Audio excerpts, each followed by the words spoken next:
Duh, canda. Pas aku noleh ke belakang, tiba-tiba tau gak gue nabrak apaan? Pas aku noleh ke belakang, aku nabrak patung yang, sorry ya, ini patung bukan orang, patung. Dia itu kayak tangannya tuh udah gak ada. Jadi patung yang tidak sempurna gitu. Tapi dia kayak berpakaian coklat-coklat dan patungnya tuh patung cowok. Terus abis itu pas aku lihat, aku cuma natap ke arah matanya. Dan ini gak bohong, mata patung itu bener-bener natap ke aku tuh keras banget. Yang kayak natap banget gitu, padahal itu patung. Dan aku ngeliatin aja. Sampai akhirnya ada teman aku yang datang terus disadarin, "Oi Kor." Aku langsung kayak gitu. Terus akhirnya udah tuh selesai. Baliklah aku ke perkemahan lagi.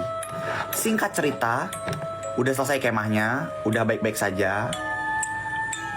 Dan malam terakhir itu adalah kita sembahyang ke kayak tempat sembahyang yang ada di situ.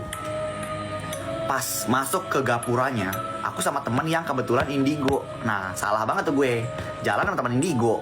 Udah gue takut jalan sama temen indigo. Terus temen indigo gue bilang apa tau gak sih kalian? Ini sungguh di luar dugaan omongannya dia. Dia ngomong kayak gini, "Kor, banyak banget yang ngeliatin kita." Wah anjing, di situ gue langsung kayak, aduh jangan ngomong kayak gitu dong. Untung gue nggak bisa lihat. Dia bilang, di depan kita mereka pada ngeliatin kita. Hah, siapa yang ngeliatin? Gak ada orang. Soalnya kita sembayang itu gili-giliran, kayak bergrup gitu. Jadi sedikit-sedikit. Terus aku jalan sama dia. Terus yang kayak, "Awas Kor, jangan sampai nabrak, bilang permisi," gitu. Aduh, nabrak siapa? Masalah gue nggak bisa lihat nih. Gue kan nggak bisa lihat. Terus di depan tuh yang kayak kosong, gue nggak ngeliat ada siapa-siapa. Akhirnya ya udah sembayang. Terus aku keluar. Udah selesai. Keesokan harinya aku pulang. Nah, disinilah kejadiannya.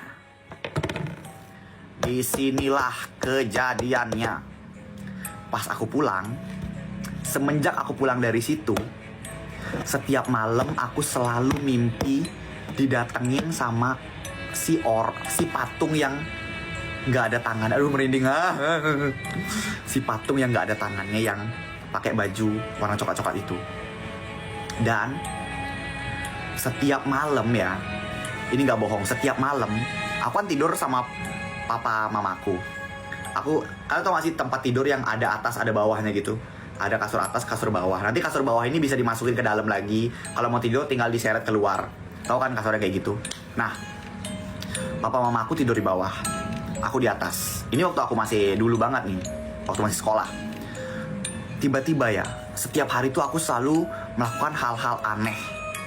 Pertama, aku tuh tidur dengan posisi kaki aku naik ke atas, tangan aku juga naik ke atas.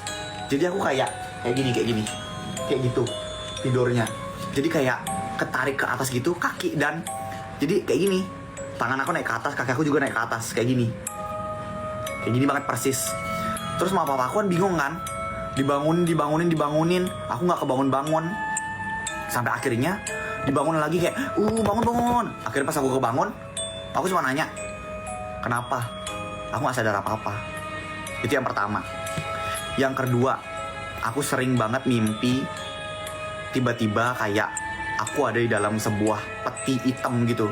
Itu serem banget, yang itu serem banget. Terus yang ketiga, aku juga sering mimpi. Ini yang paling serem. Ini bukan mimpi, tapi aku ngelakuin. Jadi kan ada kayak bantal guling. Aku ngambil bantal gulingnya itu, tapi dalam kondisi aku merem. Aku itu ya ngasih bantal guling itu ke papa aku. Terus aku bilang, "Pak, di mana tanam ini?" Papa aku langsung kayak, "Hah? Tanam apa?" "Ini, tanam pocongnya ini." Wah gila, itu aku merinding banget. Aku awalnya nggak percaya karena aku nggak sadar waktu aku ngelakuin itu. Aku diceritain sama papa aku pas udah kebangun kayak, "Ngapain tadi kayak gini, ngapain tadi kayak gitu?" "Emang ngapain?" "Yang ngelakuin ini," diceritain lah. Terus juga aku tuh kayak bertingkah kayak hewan gitu loh pas tidur. Jadi aku kebangun, terus aku posisinya kayak yang merangkak gitu, merangkak di atas kasur. Itu aku sering kayak gitu.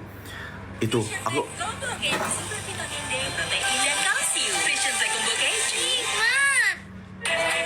Buka aplikasi MyXL dan bikin circle kamu sekarang. lanjut.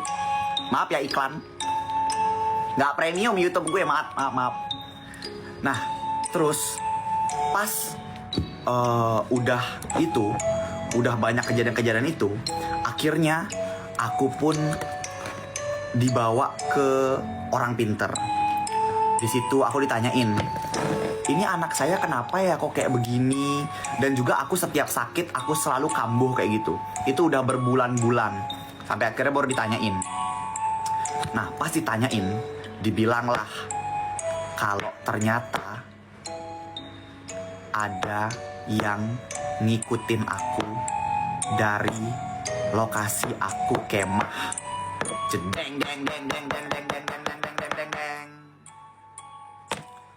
Di situ aku benar-benar shock banget, yang kayak what the, hah? Masa iya sih? Sampai akhirnya aku kayak disembahyangin, aku didoain yang baik-baik, terus dikasih kayak semacam apa gitu, katanya taruh di depan kamar, ditaruh di sekitar rumah dan sebagainya. Semenjak itu hilang. Sampai sekarang udah gak pernah kayak gitu lagi. Jadi pelajarannya adalah hati-hati kalau ke tempat baru, karena kita hidup berdampingan sama mereka. Apalagi buat kita yang nggak bisa ngelihat, kita nggak pernah tahu kapan kita ngeganggu mereka, nyentuh mereka, mungkin nginjek kakinya atau gimana. Gue juga nggak ngerti, jadi selalu bilang permisi. Kalau di Bali selalu bilang nyelang margi namanya, nyelang margi gitu kalau ngelewat ke tempat-tempat baru. Terus ya kayak gitulah pokoknya.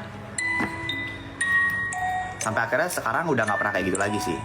Udah baik-baik saja, Stungkare ya, baik-baik saja. Habis deh ceritanya.